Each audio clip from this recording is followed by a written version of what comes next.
It's Muppeturgy, and we're putting on the glitz to discuss the Liberace episode of The Muppet Show. Yay!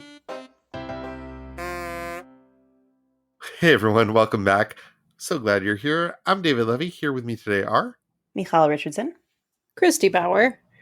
And Adam Grossworth.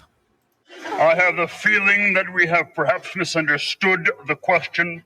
We have a correction/addition this week. My friend and former co-host on Two Spotted Dicks on the Great British Bake Off, I haven't said that in a while, it's a real mouthful, and certified Canadian Daniel McEachern let me know that the word Eskimo, which we wondered about in the Gilda Radner episode, and which I will not be saying again, is very much problematic in Canada. He says, for whatever reason, it's taken longer for that to take hold in the US, I assume because we just have so much more northern geography.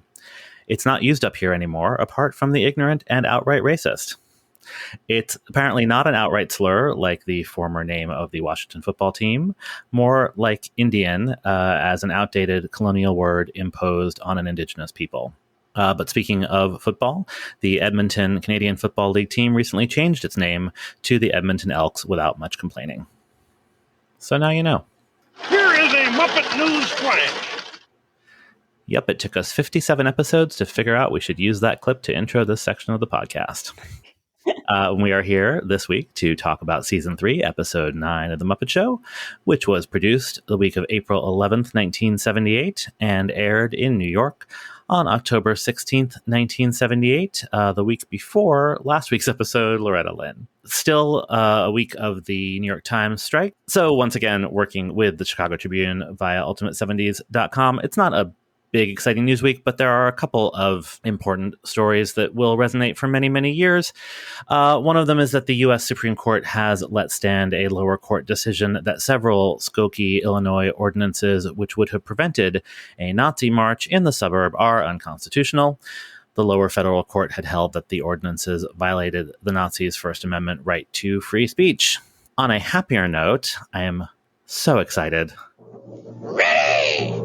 3, 2, 1, fire! Christy, do you know what happened on October 16th, 1978? I don't. A new pope was elected by the 11 cardinals of the Roman Catholic Church.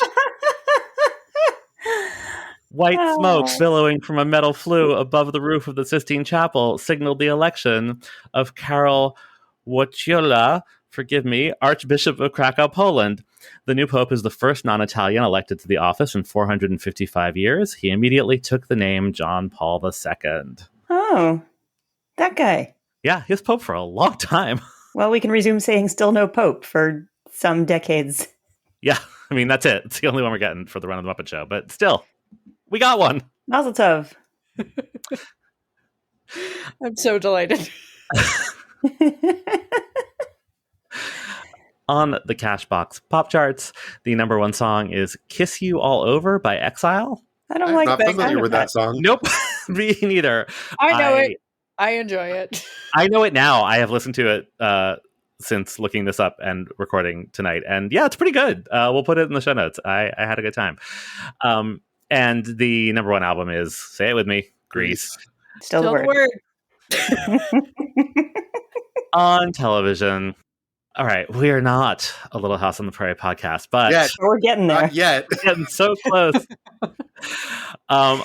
Yeah, I want to actually recommend a Little House on the Prairie podcast by an acquaintance, Kim Reed, which is now defunct and did not get up to these episodes, and I really wish that she had, but it's still out there, and we'll put a link in the show notes because it's great, and she's much better at this than I am. But tonight's episode is There's No Place Like Home, Part 2, and because in the Gene Stapleton episode, I expressed confusion about the Ingalls having left Walnut Grove, this title intrigued me, and so I did watch both parts of this episode, and I learned that they moved to the city for Mary and the School for the Blind, which doesn't explain why all the other principals were also there. I have not gone back to find out, but I guess there was some kind of mass exodus because when they go back to Walnut Grove in part 2, it is pretty deserted. Anyway, I said that the Ingalls were running a hotel. That was wrong. They just work there, and so did the Olsons and that other friend of theirs with the beard. If you've ever watched the show, you will know who I mean if you see him. So in part one of this episode, everyone completely independently decides that they hate the city and they want to move back home, mostly because the guy who owns the hotel, who they all work for, is very mean. And there's also a saloon attached to the hotel where there's gambling, and gambling is bad. And Mary is okay with Ma and Pa leaving because she's an adult now. And so by the end of the episode, a bunch of fireworks that are being stored in the saloon get set off because I guess they can't just leave. The show has to literally burn the place down for some reason. Gambling is bad. That's why. Yeah, gambling is bad. But it's not like a fire. It's just like fireworks going off on the upper level of the saloon. It's just very silly. And everyone sort of stands around laughing, and the mean man is asking for help, and they're like, we don't work for you anymore. And I'm like, people could be dead? Like this, it's really strange. And in the previous scene, Nels quits his job and starts drinking, which they make clear he doesn't normally do. And then he plays some roulette. And I guess he wins a bunch of money, but it's kind of unclear to me if Harriet just steals the money from the table in the commotion of the fireworks. But either way, they are now conveniently rich again, and the show completely resets, and everyone moves back to Walnut Grove. So that's our little house update for the week, which I said I wasn't going to do anymore, but here we are. Shout out to Kim Reed, who I don't think listens to our podcast, but if she does, I'm in her debt. Anyway, the NBC movie of the week is Human Feelings. In a heaven run like a business, poor returns from the angels are making God disappointed. She decides to set an example by destroying Las Vegas with floods and fire. Because gambling is bad. Because gambling is bad, exactly. The cast included Donna Pescow, Pat Morita, and Armand Asante. And as the angel on a mission to try to find good people in Las Vegas, Billy Crystal. And as God, our old friend Nancy Walker. Perfect. Sure. I didn't even look for this. I was like, nope, not watching it. Little House is all I had bandwidth for. I mean, what if God sings? I'd look for that. Well, please report back after you do. To introduce our guest star, that's what I'm here to do. So it really makes me happy to introduce to you Liberace, pianist, personality, homosexual. Although Wait, if you said that out loud, he might sue you for it. Vaju Valentino Liberace was born in 1919 in Wisconsin, the eldest of 4 children. Both of his parents had musical backgrounds. His mother had been a concert pianist prior to marriage, and his father was a professional French horn player when he wasn't working blue-collar jobs. Little Walter, as his family called him, began piano lessons at the age of 4. By age 7, it was clear that he had a special talent. Growing up as a gay kid in the Depression wasn't easy for Liberace, but he focused on his music and gained experience wherever he could, playing everywhere from weddings to strip clubs. In his late teenage years, he began learning how to frame his eccentricities as strengths and started owning and developing his flamboyance, leaning in by learning more about art, design, and fashion. As the 30s gave way to the 40s, Lee, as he was called by his friends, was performing with symphony orchestras and touring, and as the decade progressed, he reshaped his repertoire to focus more on popular music than on straight-up classical. He never entirely abandoned classical music, but was more likely to show up as a novelty, like when he might play a popular song in the style of famous classical composers, or interpolate bits of famous classical pieces into his arrangements of pop songs. In the mid to late 40s, the rest of the pieces began to fall into place. In 1944, he made his first Las Vegas appearance. Later in life, he would become closely associated with the glitz of the Strip and open a Liberace museum in the city. He soon began placing a candelabra on the piano and playing with gaudy, custom-decorated pianos. This is around the time he started going by Liberace without a first name. By the 50s, he was a superstar, selling out Madison Square Garden and even being mentioned as a sex symbol in the lyrics of the song Mr. Sandman. Mr. Sandman, Yes? bring us a dream. Give him a pair of eyes with a come-hither gleam. Give him a lonely heart like Pagliacci, and lots of wavy hair like Liberace. Music critics weren't kind to Liberace's shtick, but he was unbothered, seeing himself as an entertainer rather than a musician, putting on shows rather than concerts. Perhaps that's why he didn't focus much on recording until this point, but in the early 50s, his recording output jumped. Recording was never a key focus, but he did rack up 6 gold records over time.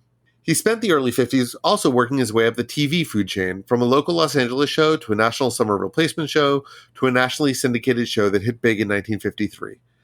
The show also got picked up by future Muppet Show producer Lou Grade for British television, which starts to connect the dots about how this Muppet Show episode came about. Meanwhile, in 1956, a Daily Mail columnist wrote about Liberace's homosexuality, prompting a libel suit from the pianist, which he won. That was followed by a similarly successful suit in the US against gossip magazine Confidential. This might be why his next television endeavor, a daytime show for ABC, was significantly toned down compared to what his audiences were used to, and why it did not succeed. In the late 50s, he faced a career slump by hitting the road again and re-engaging directly with fans in small club dates.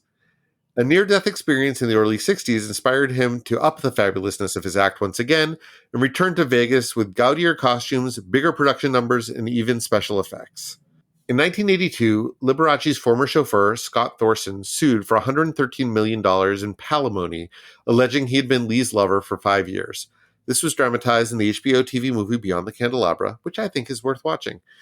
The case was eventually settled, in part because Thorson knew that Liberace was dying. Liberace was diagnosed with AIDS in 1985, but he kept the diagnosis a secret from nearly everyone in his life, and he refused to seek treatment. He died in February 1987. So, I mostly knew Liberace as sort of a phenomenon more than as an actual entertainer. Like, I was aware of there being a flamboyant pianist named Liberace who had a museum in Vegas, but I don't know that I ever really engaged with any of the things he did other than maybe seeing this episode of The Muppet Show or seeing his 2 episodes of Batman. Certainly I wasn't super familiar with like his music or his television work as himself. Otherwise, until I got interested in prepping for this show. I'm wondering if any of you have Liberace associations or memories. I mean, he's sort of in that same category we've talked about before of just like the 70s. Yeah, like he was just around, and I think also the extra context here that like I understood that he was gay before I fully understood what that meant. Outside this episode, I just knew the Billy Joel lyric. I definitely want to second the endorsement of Behind the Candelabra. That's where the majority of my frame of reference comes from. It's full of really interesting performances and weird casting choices because Matt Damon plays the young lover and he's like way too old for it, but it somehow works.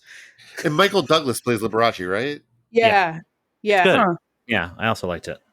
One thing that you didn't mention in the biography that I found interesting in my research about him is that early on, his stage name was Walter Buster Keys. Yeah. Yes. Buster Keys. I hardly know her, Keys. Yeah. It's a very different persona, I would think. Yeah. Christy, what'd you think of the episode? You know, this is a weird one because for the first 80% of it, I was like, sure, this is fine, this is fun, whatever. But then the closing number happens and it wins me over so hard, so fast. Yeah, leave it to Liberace to win my weirdo maximalist heart in the final inning. It's great. Overall, it's not necessarily going to stick with me, but it delivered pretty much everything I love from an episode of The Muppet Show. David? I didn't like it as much as Christy did, but I think I like it more than I want to admit. And I think I would have liked it better if it had been structured differently because we meet Liberace right at the beginning. And then we get like a weird, almost like pre-commercial bumper where he's like, hey, remember me? Don't worry, I'm still in this episode. And then... Not almost. That's exactly what it is. Yeah. And then they give him like the last 10 minutes to just do a Liberace concert. And also there are Muppets there. So it's just, it feels sort of weirdly off balance. But I also really like most of the pieces. I just wish they sort of integrated it better. Michal? Not that much to add. I liked a lot of the pieces of this, even though the timing and the pacing was odd and felt odd. And even as we were going, as they were saying, Liberace's going to be doing a whole concert for us at the end, I was still surprised when partway through the episode, I think we got 12 minutes before this and then 14 minutes of now it's time for a Liberace concert. It just felt a little lopsided, even though I liked a ton of the first half, and then I liked a lot within the concert also. It's not a bad episode. It's not a great or necessarily all that memorable episode. It was good. I'd put it right in the middle. Complete opposite of Christy for me. Mm-hmm. I spent the first half of this going, this is a pretty decent Muppet Show episode that is sort of making the case that maybe they don't need a guest star. And then the Liberace concert happened, and I was so bored. And I take back everything I've ever said about guest stars, like just coming on and sort of performing with Muppets near them. And then the second time I watched it, I liked it even less. Like the first half didn't even really do anything for me. I just was sort of bored by the whole thing, and it's definitely in my bottom 10, which surprised me a little. But yeah, like they made Liberace boring, which, if nothing else, is not a word I would associate with the man. Mm-hmm.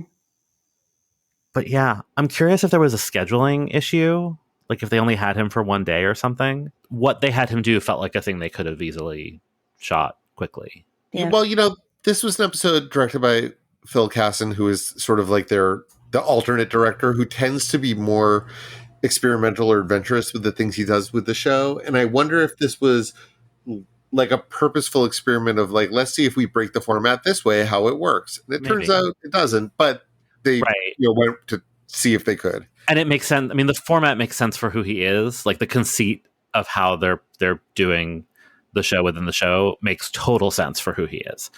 I just didn't enjoy the result. Liberace? 30 seconds to curtain, Liberace. Thank you.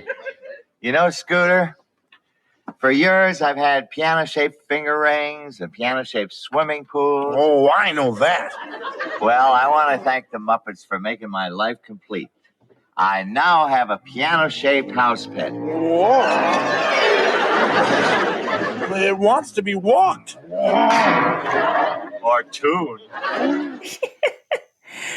Yeah, Liberace has been beset by a toothy, angry piano beastie, and he's into it. He gives us this big wink when he says, or tuned. I don't know what tuned implies if you're a piano beastie. Well, he gives the piano like one of those, like, oh, you hand gestures. Oh, you piano. Talk about not hiding his flamboyance. But he'll sue you if you say it. So Exactly. Also, I was really struck by how Liberace calls them finger rings. Yeah. Well, he didn't want you to think he was talking about his cock ring.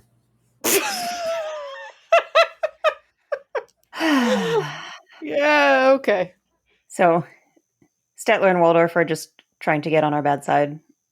Why must they get things started?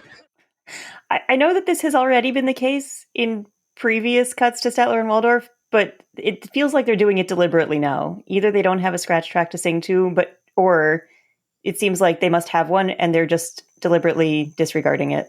Maybe it's just backphrasing is a stylistic choice. That's very annoying, though. It is. But it's worse this time. I know they've done it before. They're just doing it to get my goat now. Gonzo attempts to blow his trumpet. It sputters, it fails, and then some other trumpet, or according to the wiki, this trumpet, plays instead. That's what's going on. I think it's his trumpet, because he looks at it. He's surprised by it. Am I going crazy? This is another week where you very much see Dave Goelz' forearm. Yeah.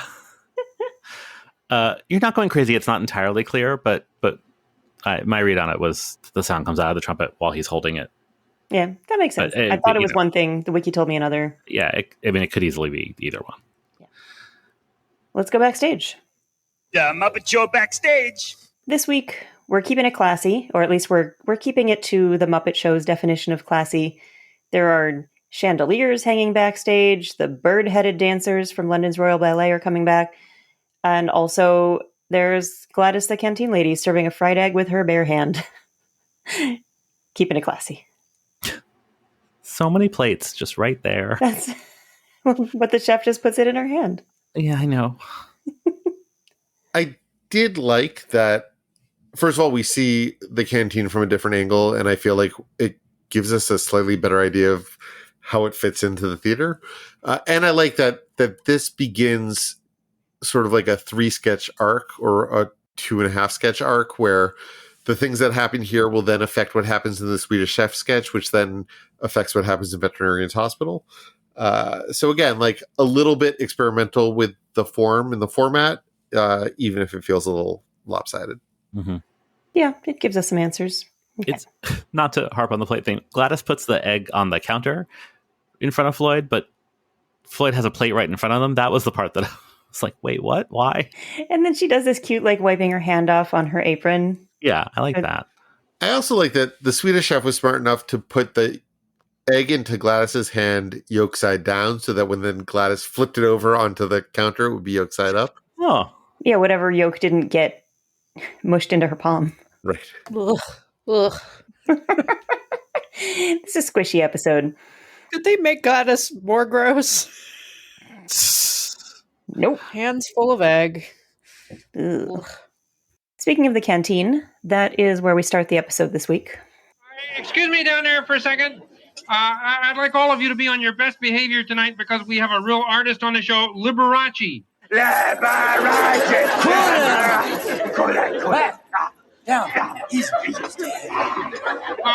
Okay, good. Now listen, later on Liberace's doing an entire concert for us, so I'd like some dignity on the show. Always dignity. Dignity, dignity.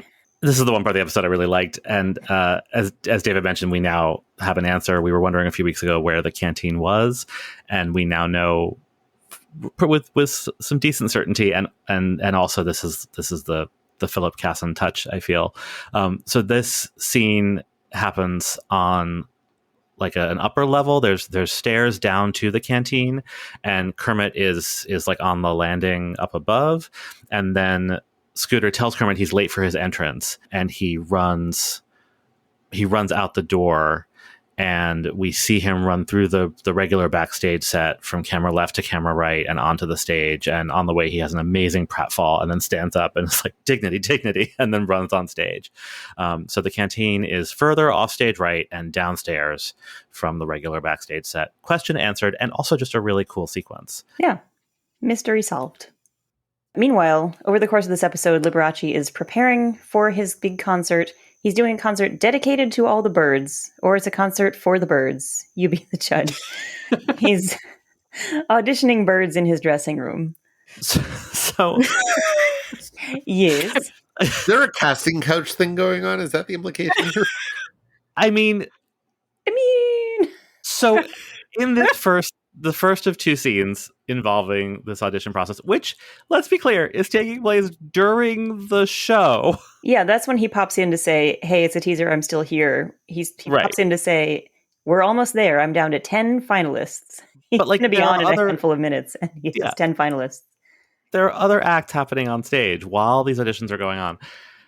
And Fletcher Bird, who you may remember from the Leo Sayer episode, swans in, as it were, and just like makes this very grand entrance, and then, you know, first of all talks, which I actually found very disconcerting, and asks where the auditions are, and then like, I think he asks where Liberace's dressing room is, doesn't he? And then like makes his way upstairs, and I just, because I'm a horrible person, my immediate read on it was that Fletcher was some sort of sex worker being called to Liberace's dressing room, which is fine. I mean, he says he's that here was to not my audition. read on it, but okay. Well, your read on it was casting couch. Right. Well, same difference. Well, it's a distinction. I did appreciate that Fletcher Bird, instead of knocking with his wing hand, whatever, he knocked on the door by like pecking it with his beak.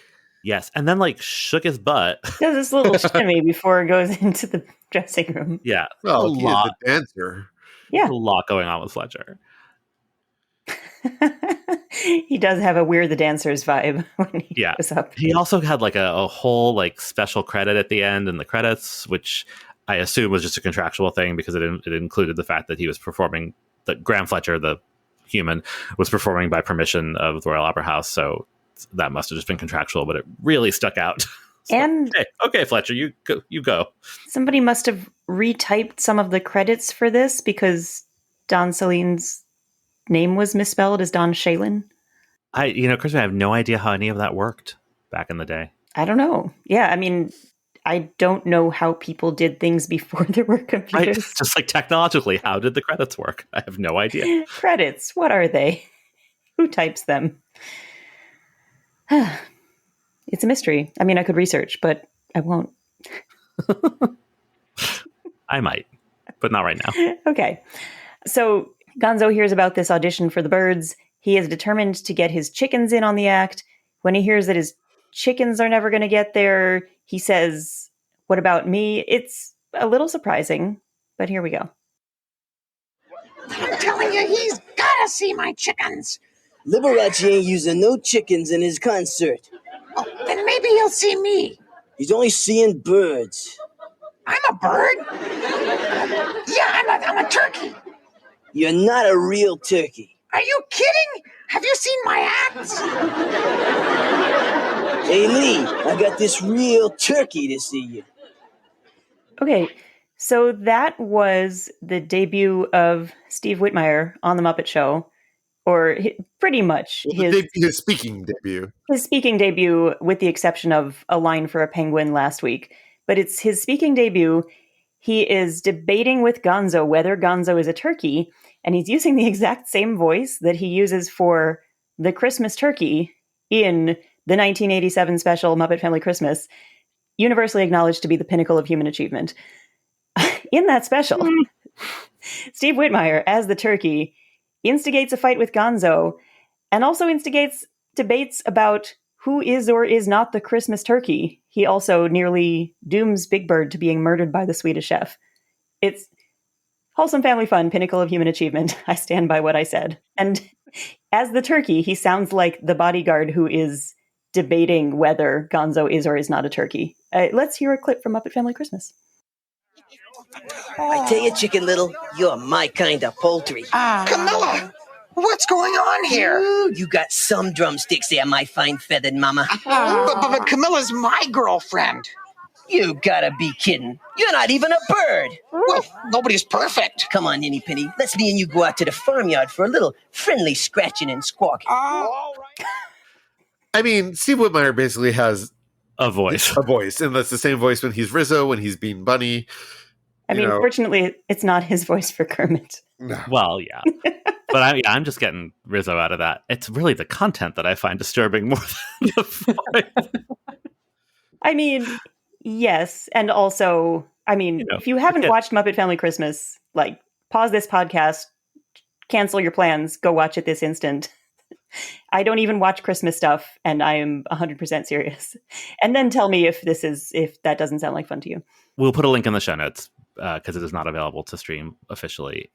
Anyway, the reason for all the dignity tonight, Liberace spends the second half of this episode playing a concert, and everybody has mixed feelings about it, even in the middle of the concert. Do you like what you've heard so far? Yes! You've spoiled a perfect record. Oh, I'm pleased you liked it so far. Mr. Liberace. Oh, hello, Sam. How's everything? So far, everything has been very cultural. And that worries me, sir. Well, I thought you liked culture. I played the Nocturne especially for you. Oh. I dedicated it to the birds. Yes. Yes. But I know this show, and I have seen your work too, sir. Because you have now played Chopin, it follows as night follows day that soon you will be wearing a rhinestone tuxedo and playing shameless boogie-woogie. I promise you, Sam, I won't be doing that soon. No. I'm going to do it right now. It's cute. Also, he's already wearing a rhinestone suit. Yeah, but then he switches to another one. Yeah. This one is black rhinestones. He switches to gold, which is gaudier and less dignified, I guess. So, general question for the group, but I guess maybe mainly for David and Christy, who seem to know things about Liberace. What was he considered classy? Did he consider himself classy? Like, was that ever the point of Liberace? I would say he was considered classy by people who don't know what real class is. That's maybe offensive, but there's always there's always a hierarchy of this, right? Like, people who go to the symphony look down on people who go to the Pops concerts. People who go to the Pops concerts look down on people who go to Liberace concerts. I guess it's, look at what he's wearing. Like, and I don't say this with any insult at all. Like, it feels like the tackiness was the point. Like wonderfully so. but it's still like it's not rock music, right? It's not. I think it's the way that like Josh Groban fans feel about Josh Groban. I mean, is Josh Groban a sex symbol? Yes. All right. Yes. And I think but he's also not Liberace. No, but I think people think he's classy because his music sounds vaguely like opera to people who don't know what opera sounds he like. has that kind of voice. Right. Like, or like Sarah Brightman in the 90s, right? Like it's mm-hmm. like Sarah Brightman's Music probably could the hear best in a example, Barnes and right? Noble. Because like Sarah Brightman also was like kitschy as all get out, right? But also sort of had that like she sings highfalutin music, so it's classier than going to see Poison. I don't know. Yeah. I also think Liberace at this particular point has sort of like solidified into the caricature persona. I mean, it's a little bit like, like late stage Elvis, like I think the initially successful Liberace was more, what was less of the Vegas and more of the like, just flashy in a different way. Oh yeah, definitely. Like he got like gaudier and kitschier in like the late 60s going into the 70s. Oh, and at this point, this is like, relatively close to the end of his life. So right. this is his final form where, he was like flying into his concert on a Peter Pan rig and, performing with showgirls and the whole 9 yards. Right. Yeah, and rhinestone bunny ears. Again, the tackiness is the point. All right. Well, speaking of Sarah Brightman.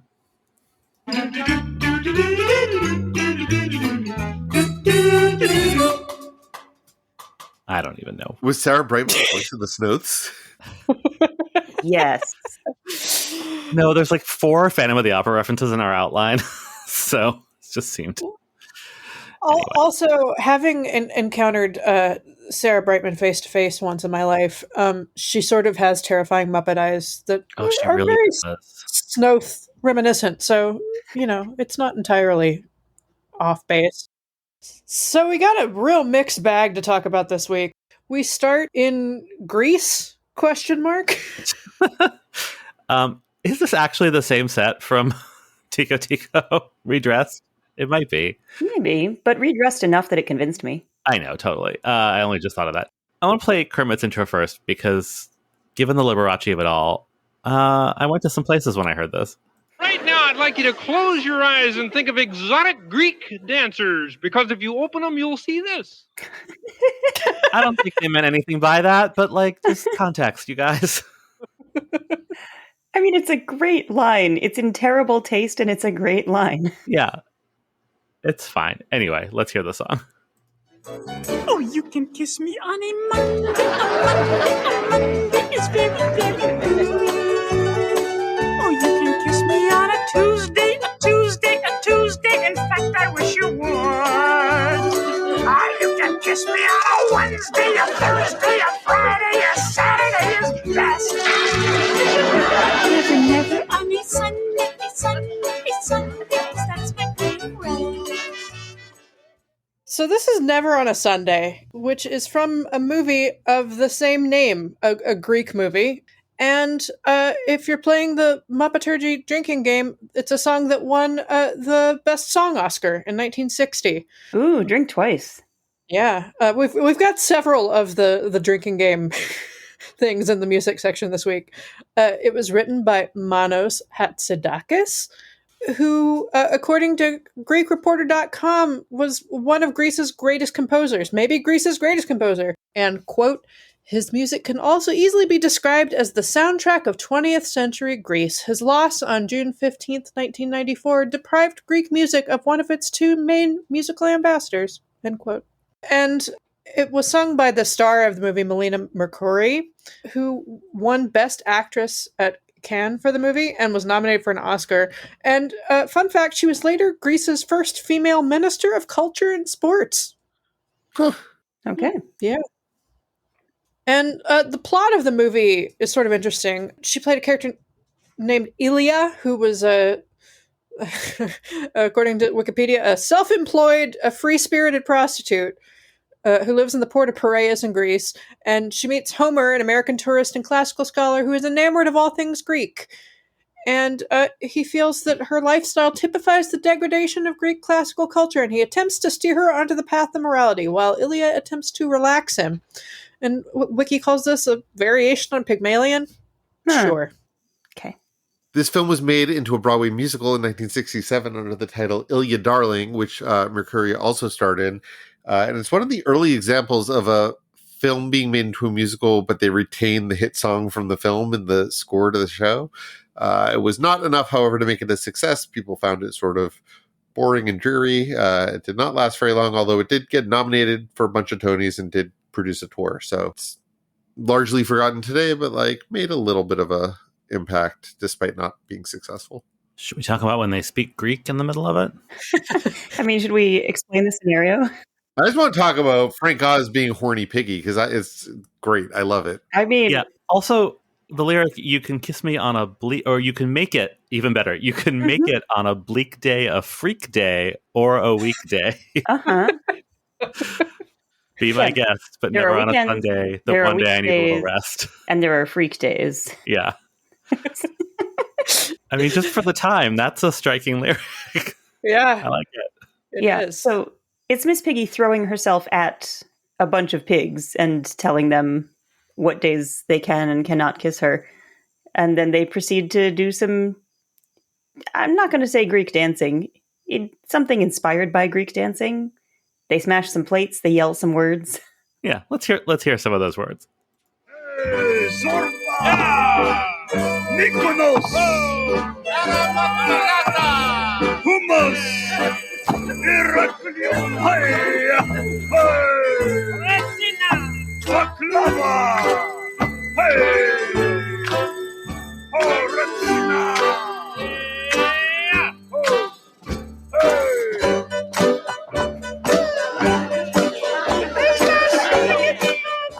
Is hummus even Greek? I was wondering not that. Greek. Okay, Yeah. fair enough. It's Mediterranean. Mediterranean, so it certainly is. Yeah. Yeah, and they switch into the Zorba the Greek music, or at least a thing that I associate, a song that I know as Zorba because I know a folk dance to it. I don't know where it actually comes from. I mean, it sounds like the theme from Zorba the Greek, but I don't know how much of that is that this is what all bouzouki music sounds like, and I don't know it well enough to know the distinction. Well, until somebody tells us otherwise, let's assume that they are doing an 100% accurate portrayal of Greek music and yelling of Greek words. There you go. And the smashing of Greek plates. Hoppa! All I know is this left me really wanting to see a production of Mamma Mia with Piggy as Donna. Oh my god. I just love Piggy's look in this. She's got great sort of shadowy eye makeup, smoky eye, and a different wig than usual, which is straighter and fuller, and she's wearing a beret, and it's perfect. Yeah, I love the heck out of this number.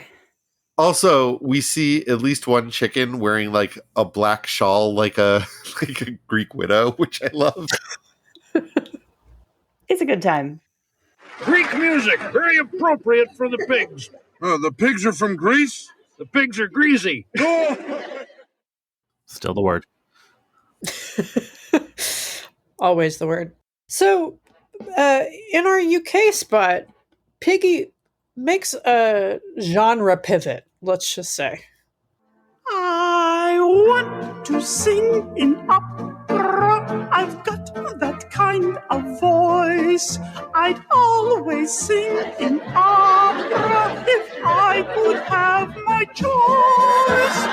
Signor Caruso told me I ought to do so. That's why I want to sing in opera. Sing in opera. Mm-hmm. Yeah. So this is I Want to Sing an Opera, written by Wharton David, George Arthurs, and Jerome Kern. If you're playing the Muppeturgy drinking game, Jerome Kern is definitely on the list. From 1911, shout out to the public domain.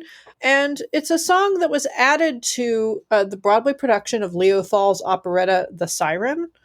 I found a little bit about it in the complete book of 1910s Broadway musicals by Dan Dietz.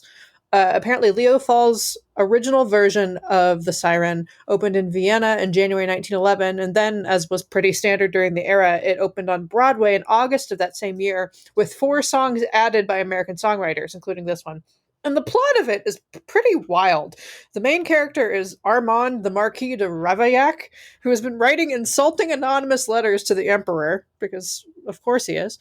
And the chief of police suspects that Armand is the one who's doing it. And so he sets this trap where he has a bunch of young women, sirens, write love letters in Armand in an attempt to procure a handwriting sample from him. I mean, it seems like there's got to be an easier way to do that. Like, oh, you forgot to fill out your tax paperwork. Just sign here. But, sure. Nope. It's got to be this. Yeah, this is, the easiest way to do that. And he falls in love with one of them, and she has no idea that she's being used to entrap him. So, yeah, hijinks ensue, and as the book reports, quote, Emory B. Calvert in the Washington Herald reported that, as is the case in all musical comedies, everything turns out lovely, end quote. Yeah. Every single musical comedy. Yeah. Yeah, it's cute. It's sweet. It's a UK spot. I mean, Piggy again looks great. All of the pigs look great. The 3 male pigs are all wearing sort of archetypical opera costumes, I guess. But we were watching it, and Keith says, "Why are they all dressed like Germany on the verge of World War I?" Because we've got one of them is sort of in a military uniform, and one of them is in I don't know, like a Viking uniform, and I forget what the third one is. I mean, Link had that helmet with wings on it. Right. Which, I don't know, maybe they were going around wearing them in Germany, but I think more they were wearing them on stages. If you're wondering, wait, I thought this was a Liberace episode. Why have there not been Liberace numbers? Oh, trust me, there are plenty. There are plenty. We get a huge medley, followed by an even huger closing number. So let's dig into the medley. He starts his medley with a song that we've heard before, performed by, as it turns out, chickens.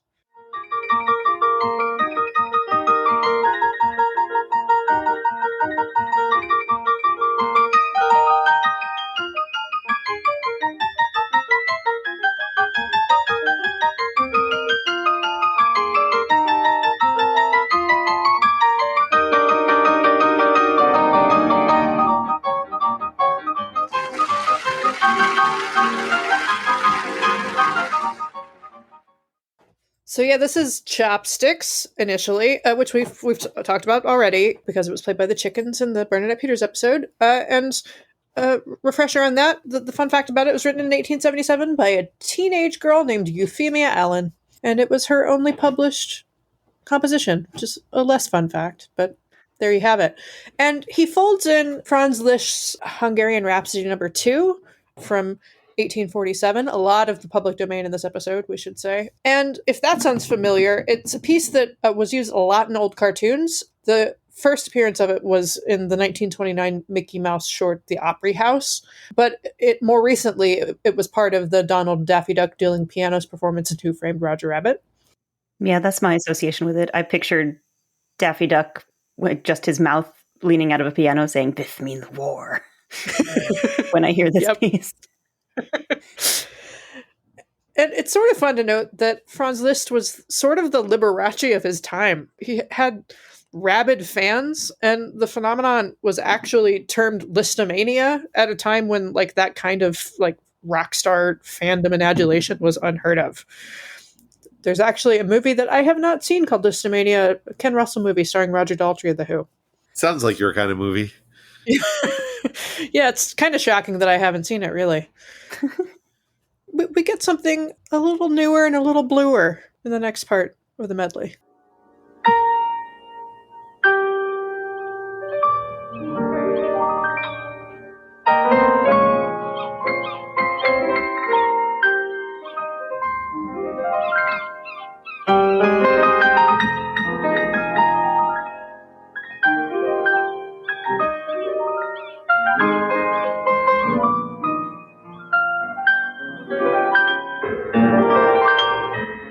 It's Misty. It sure is. It's On real stage Misty. and- Yeah. Yeah, it's Misty borderline moist on stage. So Misty was originally an instrumental by the jazz pianist, the great Errol Garner, written in 1954, and lyrics were later added by Johnny Burke, and it was recorded by Johnny Mathis in 1959, and his version went to number 12 on the Hot 100. And I found a sort of another interesting wink from Liberace to wild fans in this, because in the 70s, the song factored prominently into 1971 movie called Play Misty for Me, in which Jessica Walter, drink, is an obsessed stalker of a radio DJ played by Clint Eastwood, and she's constantly requesting Misty in it. So there just seems to be like an odd theme to this. I don't know if it was intentional, but I appreciate it. But gosh, the staging of this is really strange. It's suddenly there's fog, and it's like he's on a dock or something, and there are these weird chroma keyed seagulls. There's like a big fucking ocean liner in the background for no reason. It's like not a nice dock. It's like, Yeah. It's like the kind of dock where you might go for sex. I mean, I wouldn't. It looks real. Liberace might. It's not the kind of dock where you would put a piano. Like, No, I mean, I'm actually looking at it again right now because I thought that the birds were marionettes, and they might be. They're also chroma keyed, but I hadn't clocked that, and so I just was like, wait, what? When you said that, and so I opened it up again. There's a rowboat, yeah, but like a wrecked rowboat, like a rotting rowboat, and a bunch of fishing net. It's like, what a weird way to stage this. Not a beautiful seaside. It's just really incongruous with both the song and Liberace. The seagulls actually are quite lovely. The weird chroma keyed seagulls. The only part about it that makes sense to me. It's very elusive butterfly. Yeah, I mean, it's fine. It's lovely. It's not where I wondered whether somebody was frantically dehumidifying the piano as he was playing, or whether they had to just pause and just help out the piano. It's stage fog. I think it's probably fine, but it was still making me nervous. Yeah, there was some interesting camera work going on, which is the thing that kind of saves it. Like, in this weird environment, the camera does shoot from many different angles, whereas, like, you can imagine if this was a season 1 thing, it would have been like squarely framed like it was on stage. Right. So that I mean, I have no excuse for how bizarre it is, but that made it sort of more interesting to watch. It's only the scenic design that I find strange. I think they were going for some kind of romantic look, and I don't think they entirely failed. I mean, it doesn't bother me. They definitely had like Phantom of the Opera level stage fog. It's a lot of fog. Somebody asked for mist, and they got it. It was not fog at all, but rather mist. Yeah. So you're saying they swung and they missed. Exactly. Oh boy. The whole thing feels a little dry. Nice. Oof. So speaking of Phantom of the Opera, we get some Gillian Lynne masked bird nonsense.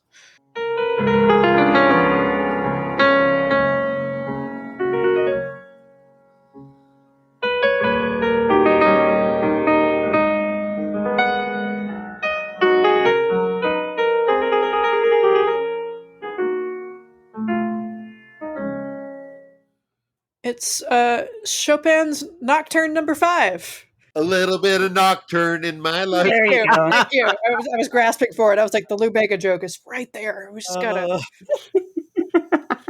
So we are not a Lou Bega podcast, but drink. We're inching closer and closer. Little Mambo on the Prairie. We're almost there. Oh my god. Oh man. Yeah, so a little bit of Laura in my life, a little bit of Nellie on my side, a little bit of Mary, she's still blind. A little, a little bit of Camilla wearing rhinestones. Oh man, keeping the Phantom of the Opera thing going. Nocturne almost literally means music of the night.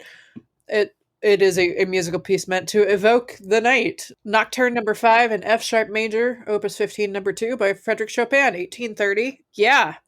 Chopin, we've talked about previously. We talked about him in the Zero Bastel episode when the Electric Mayhem played the Polonaise.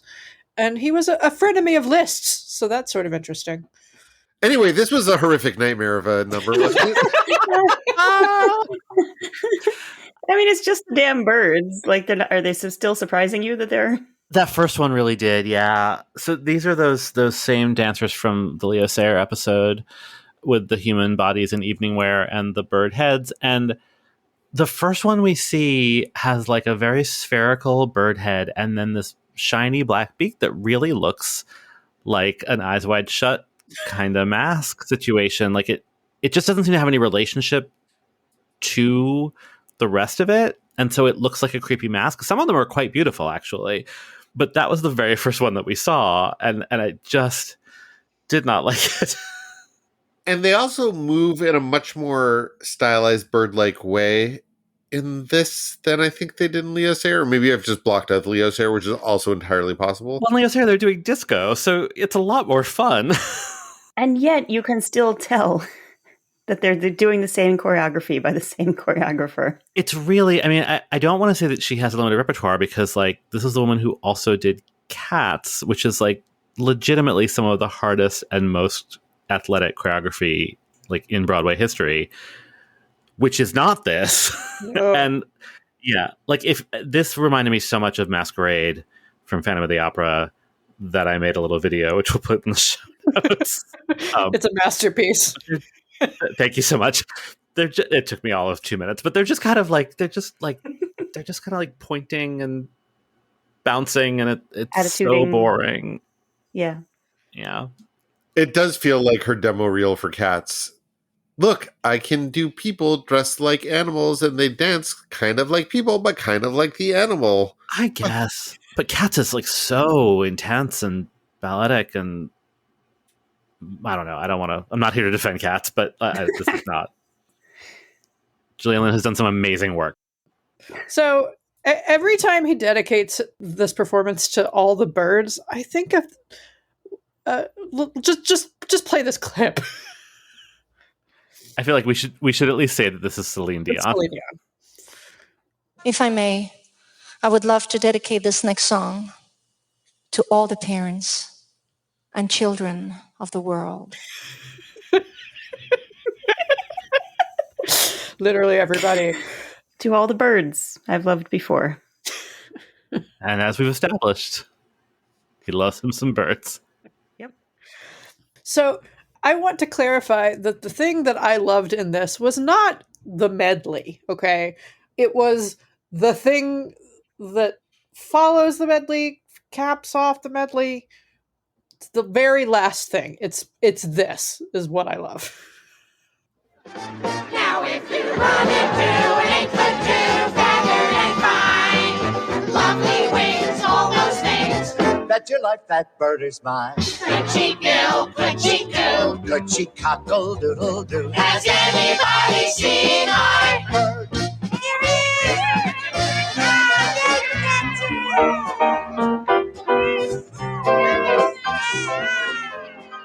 So this, in the real world, is a song where the title varies depending on where you see it. It's Has Anybody Seen My Girl? Or Has Anybody Seen My Gal? And or 5'2" Eyes of Blue. And there's apparently some dispute over the authorship of the song, but a published version from 1925 credits the music to Ray Henderson and the lyrics to Joe Young and Sam Lewis. Shout out to the very recently public domain. And it was first recorded by the California Ramblers as the Golden Gate Orchestra in 1925. And interestingly, the California Ramblers included several members who went on to lead their own big bands in the 30s and 40s, including Jimmy Dorsey and Tommy Dorsey. And I fell down a fun rabbit hole on YouTube because this song was apparently the theme song of the Ina Ray Hutton show, and I had no idea who Ina Ray Hutton was. And she was a band leader who in the 50s had a local LA TV show featuring her all-female band called the Melodiers. And that's cheesy, but they were great. Look up clips of them. They killed it. We'll have some in the show notes. So, like, not to make a thing out of Liberace's relationship with Fletcher, but I'm gonna okay, here we go. Well, just because of the Liberace of it all, I was just fascinated by the gender politics of this and the changed lyrics, and you can hear some of it in the clip that we played. So Liberace consistently says, "Has anybody seen my bird?" But the backup birds, I think, at least once or twice say the original lyric of "girl." They definitely say "she" several times.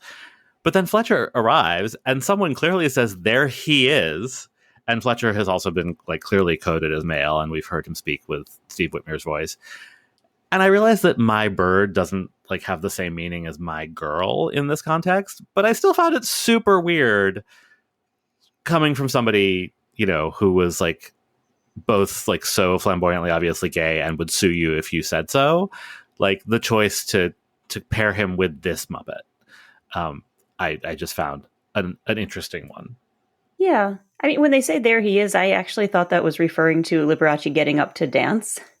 Oh, they say it when Fletcher enters. That also in makes response sense. to the question, "Has anybody seen my bird?" So, by the way, you guys, Liberace dances, and it's adorable. It's pretty cute. Yeah.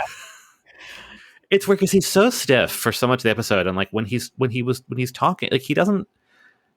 He's real stiff throughout the episode, and then he dances with Fletcher, and it's like the one time that he comes alive. It's pretty great, actually. Yeah, he really loosens up for this one. They do a little Charleston, but they also it started out with the gawky birds. I really thought we were going into Bruce Forsyth territory. That's what I thought. Also, the gawky birds are 8'2". Right. Fletcher is not 8'2". A lot of questions about this. It's just dedicated to all the birds. 8'2" are the first birds who show up in the number. I don't know. I wasn't looking for his one true bird in this number. Well, I want Liberace to be happy in his final years. That's fair. I would like that for him as well. I don't know if it's going to be with Fletcher Bird. If there's like a bird horniness continuum, like, you know, he's definitely not quite on the Bruce Forsyth end of the spectrum, I don't think. It's like Liberace, Bruce Forsyth, Gonzo. With the scale. Oh man, Bruce Forsyth, God rest him under the stage of the Palladium. Yeah, well, I was about to speculate. Does dedicated to all the birds really imply like all the birds I've loved before, or just because he likes, from a bird watching perspective, dedicated to a concert for the birds? Just I didn't expect that it was going to imply that there were going to be birds on stage with him, and then there were. In Jim's Red Book, Karen Falk talks about the fact that Jim Henson really loved birds, and in particular loved making bird puppets. So I think it was just kind of an excuse.